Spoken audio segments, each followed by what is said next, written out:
ya. Tuh, itu namanya front drive shaft. Baru kemudian di ke middle axle. Nah, middle axle ini dia akan mengambil, memutar lagi ke sana, menyalurkan tenaga ke yang namanya rear drive shaft, yang as kecil di belakang. Kemudian nanti baru dia mutar lagi lewat drive line, baru dia ke final drive, seperti itu ya. Jadi saya tidak tanya teman-teman tentang powertrain, nanti kita sambil berjalan. Yang penting komponen pengecekan yang rutin harus kita cek setiap pagi subuh, harus kita lakukan. Seperti apa namanya, yang ini, kemudian ini. Kenapa diperiksa? Karena kadang-kadang fast fill ini dia bisa bocor ya. Seperti ini, ketika tidak ada penguapan dari breather yang ini, seperti itu. Lalu kemudian contohnya tire, lalu kita bagian bawah ya. Bagian bawah itu ada banyak komponen yang ada di situ ya, seperti transmisi. Ini ada apa nih, tie rod. Kemudian di situ ada silinder steering pak, yang itu. Lalu kemudian lihat lagi itu clamp U-bolt yang ada di, bukan I-bolt, ini bolt I, harus dilihat pak. Contoh hose ini, kemudian lain-lainnya. Nanti kemudian ini hati-hati karena dia transmisi poin kulernya ada di bawah, bukan PTO ya. Ini well kulernya dia tidak memakai PTO ini ya. Lalu kemudian di situ ada camber brake yang front, middle, kemudian rear, depan, tengah, belakang. Ada 6 ya. Ya. Kemudian yang ini pak,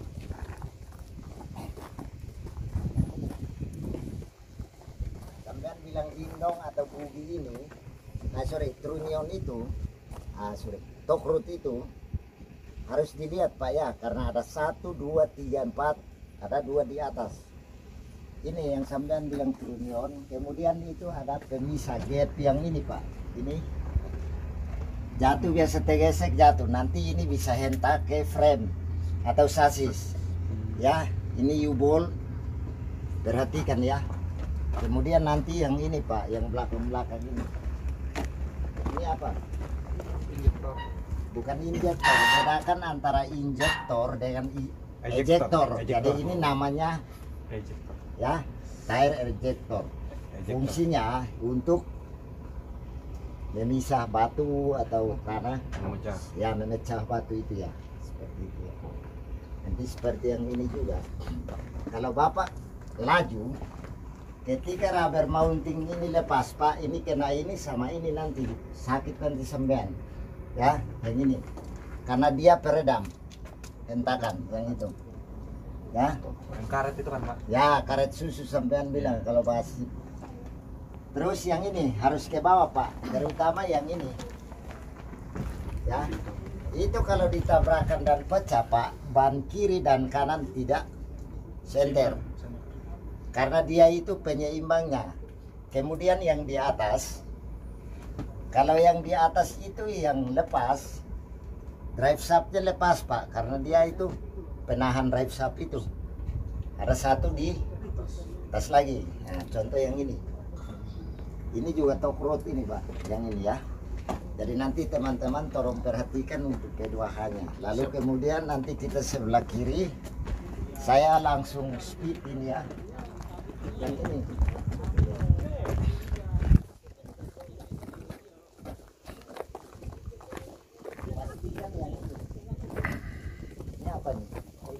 Hidrolik ya, harus di level yang bagian hijau, bukan di merah, karena ini harus diisi ya. Ini ada low, ada medium sama high ya, atau middle lah di sini kan.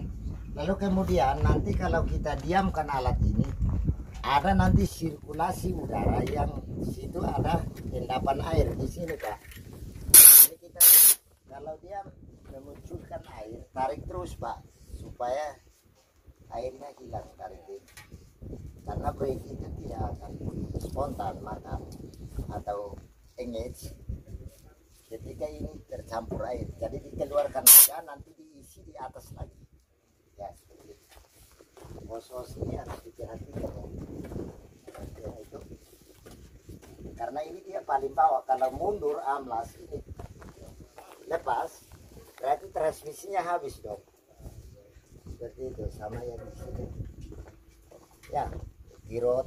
Jadi kalau amblas harus sering-sering lihat itu ya Pak. Harus lihat Pak, karena di bawah sini ada hose grease, ada oil brake yang masuk ke sini, ke cakramnya kan ada gitu kan. Oke, mungkin itu aja, nanti kita ke kabin ya, supaya bisa cepat sehingga teman-teman bisa selesai. Ini ya, ini sudah teman-teman ya. Start ya.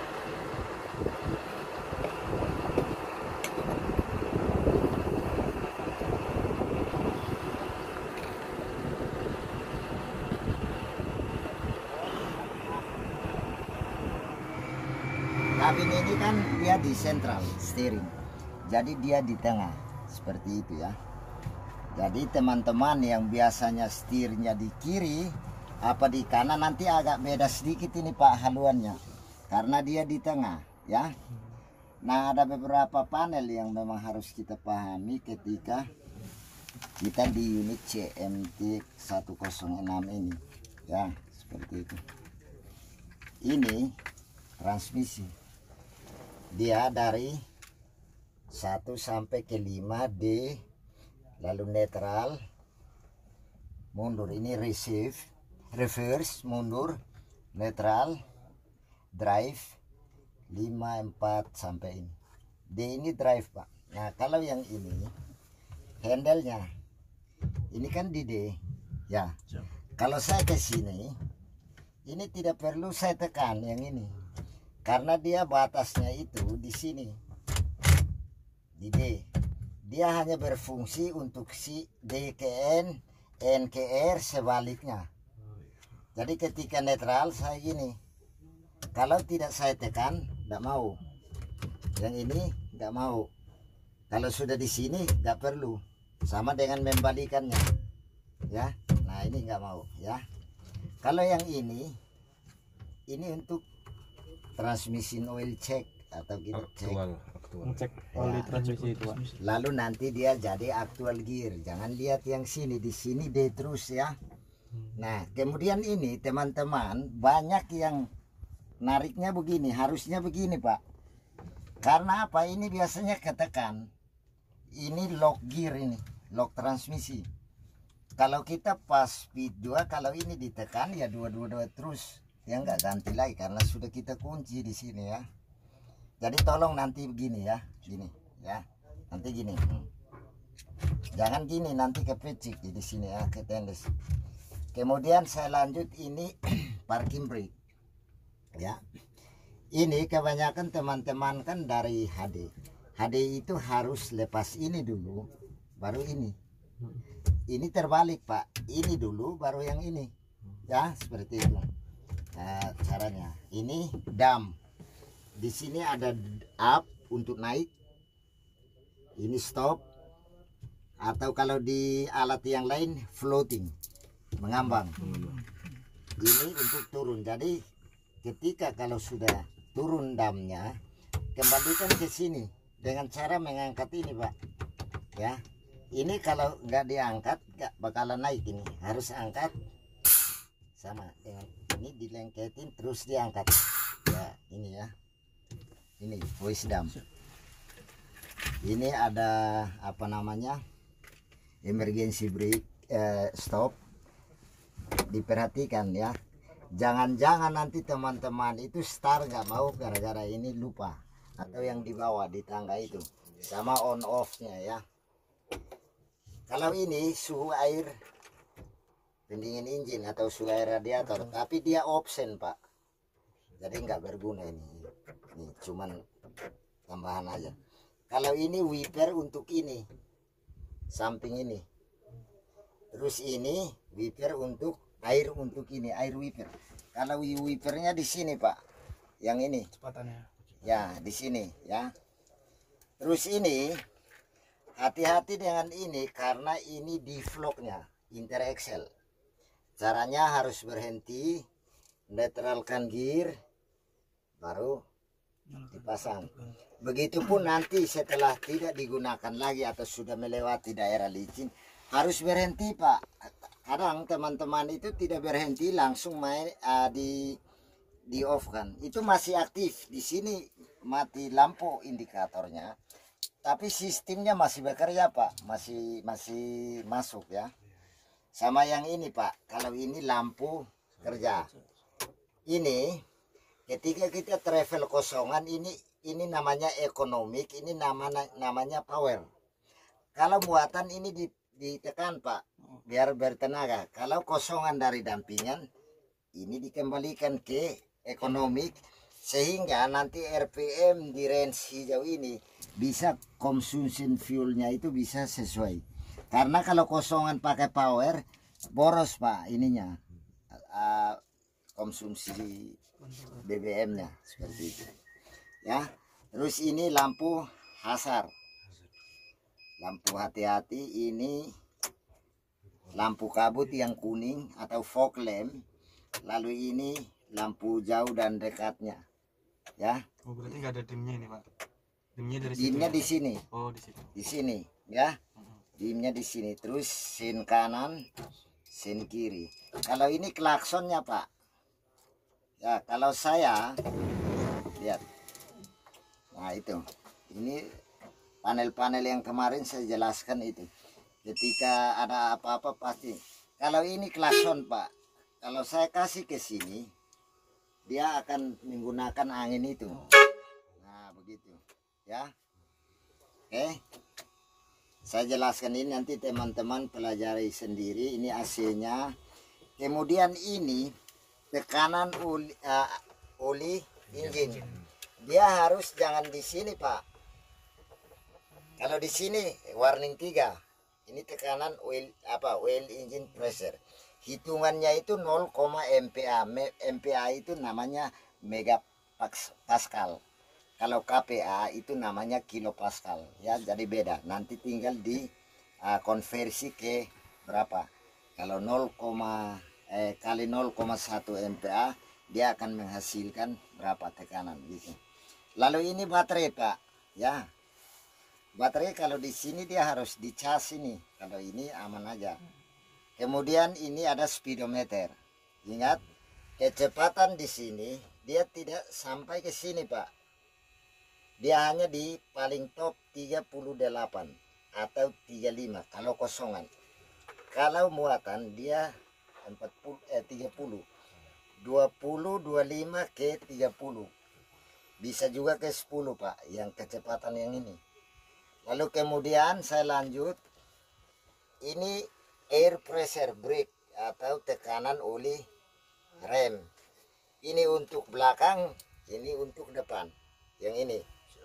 Ya, jadi dia harus di sini Pak. Ini namanya bar, bukan PSI. Kalau PSI tekanan udara untuk roda. Kalau ini tekanan udara untuk rem, itu dia memakai megapascal, tapi dia hitungan dikonversi ke bar.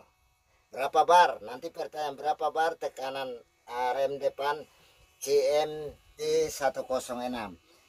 Itu dari 7 sampai ke 10. 7 yang ini hijau ini Pak, sama. Kalau di bawah 7 tidak berfungsi sistem rem nanti Pak, ya. Jadi dia harus di range hijau. Kemudian di sini ada RPM. RPM itu diatur sesuai dengan pemilihan gear transmisi atau gear select. Ini kalau di 4 berarti RPM-nya harus di 1500, jangan melewati 2100 karena dia akan ancang-ancang untuk ke overspeed yang merah ini, ya, seperti itu. Jadi dia berkisar di range hijau karena ketika ngegas tinggi gearnya ada di 4. Setelah di sini Pak mengaung karena Anda harus ke 4, harus dinaikin seperti itu ya. Nah ini alarm ini Fatik, jangan sampai kaget nanti ya. Lalu ini ada ukuran fuel ya. Kalau di sini kosong, di sini full ya. Jadi satu. Terus yang ini suhu air pendingin injin atau radiator harus dihijau Pak ya. Kalau di sini sampean ngegasnya tinggi terus nanti dia akan ke merah. Yang ini karena dia ini gauge-nya, ini gauge Pak ya. Kalau ini digital, kalau ini indikator ya. Ketika nanti kita start, nanti lampu-lampu yang ini padam Pak, yang ini. Yang ini padam, nih, ini padam, ini padam, yang sisa cuman parking brake dengan stop. Kenapa ada stop? Karena itu yang kemarin saya kasih tahu ini aktif Pak. Nih, ini indikator parking brake. Kalau saya lepas, nanti kalau ini jalan Pak ya. Parking brake kalau bukan parking brake yang ini ya. Kalau ini service brake. Kalau ini untuk engine stopnya. Jadi kalau sudah start dia akan padam. 1, 2, 3 ini akan padam. Ini padam, yang hidup cuman karena masih aktif. Setelah dirilis dia akan ini. Terus kemudian ini Pak, ini tanggal 16/12/23. Ini waktunya. Ini kilometer yang selama dia beroperasi. Ini HM-nya Pak. Duitnya ada di sini di HM ini. Ya. Jadi jangan lupa. Jangan sampai isi checklist nanti teman-teman bahkan isi kilometer yang ini. Bukan yang ini Pak, yang 28,9. H itu hour Pak ya. Hour. Ya. Oke. Ada pertanyaan? Itu kalau anginnya habis apakah ngelok juga sistem? Ngelok Pak, Ngelok steering ya? terutama. Oh. Ya berhenti Bapak di situ. Ya. Padahal dia tidak apa namanya itu dikalibrasi Pak. Jadi ini nyambung sama ini juga Pak. Nggak kayak yang lain supaya ada tekanan untuk oli steering ya kan. Nah, ingat itu radiator harus dicek. Lalu kemudian yang di pintu sebelah yang hitam itu auto loop ya, grease otomatis. Dia sudah di setel setiap detik dia akan melumasi hose-hose yang ada di bawah yang itu ya. Lalu kemudian di sini ada, lihat ini ada pre-cleaner, ada air cleaner, baru dia turun ke ekuatornya di bawah pembuangannya ya. Jadi ada dia hisap dari sini masuk ke situ baru kemudian ke turbocharger gitu ya. Ada lagi? Untuk RPM bisa dumping ada locknya Pak? Nah, 1700. RPM-nya itu 1700. Jadi jangan sampai ada kejadian dia dumpingnya RPM 2100 ya. Jadi tidak ada locknya Pak ya? Nggak ada. Locknya di kaki sampean Pak. Jadi Bapak yang merasa naik pertama 500 kemudian harus di 1700 ya. Oke, nanti bisa gantian karena kita masih berapa orang lagi ya? 9 ya. 9. Oke. 6 lagi. Nanti untuk pemahaman lebih lanjut kita akan ke kelas lagi seperti itu ya. Oke. Thank you. Terima kasih Pak. Ya.